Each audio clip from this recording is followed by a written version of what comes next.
સુરતની જનતાના ટેક્સના પૈસાના બાકડા છેક રાજકોટના જસદણ પહોંચ્યા હોવાના આક્ષેપો સાથે આપના કોર્પોરેટરે વિરોધ કર્યો હતો. આપના કોર્પોરેટર વિપુલ સુહાગિયાએ જણાવ્યું હતું કે સુરતના કામરેજના ધારાસભ્ય પ્રફુલ પાનસરિયા અને બારડોલીના સાંસદ પ્રભુ વસાવાની ગ્રાન્ટના બાકડા રાજકોટના જસદણ પહોંચી ગયા છે. સુરતના વોર્ડ 17ની ચૂંટણી લડેલા ભાજપના ઉમેદવાર ભરત વેળાવદરિયાએ બાકડા પોતાના વતન જસદણના પીપળિયામાં મોકલાવ્યા છે. સાથે જ જસદણના ધારાસભ્ય બાકડા ન અપાતા હોવાની પણ કમેન્ટ કરી છે. સુરતમાં આમ આદમી પાર્ટીના કોર્પોરેટર વિપુલ સુહાગિયાએ કેટલાક ફોટો સોશિયલ મીડિયામાં વાયરલ કરી આ ચર્ચા જાગવી છે.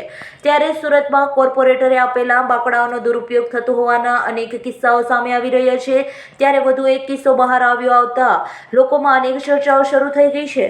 જે બારડોલી લોકસભાના સાંસદ પ્રભુભાઈ વસાવા અને કામરેજ વિધાનસભા વિસ્તારના ધારાસભ્ય પ્રફુલભાઈ પાનસેરિયાના નામના બાકડા જે છે એ સુરતથી 500 કિલોમીટર દૂર જસદણના ગામડામાં પહોંચી ગયા છે. આ ખૂબ શરમજનક બાબત છે અને એક જવાબદાર વ્યક્તિ તરીકે આ વસ્તુ જે છે ખૂબ ખોટી કરી કહેવાય છે. આ વિસ્તારના જે ધારાસભ્ય છે એના સાંસદ છે એ આ વિસ્તારના જનતાના ટેક્સના પૈસાના બાકડાઓ આપતા હોય છે, તો એ અહીંથી 500 કિલોમીટર દૂર લઈ જવા ખૂબ દુઃખદ ઘટના છે.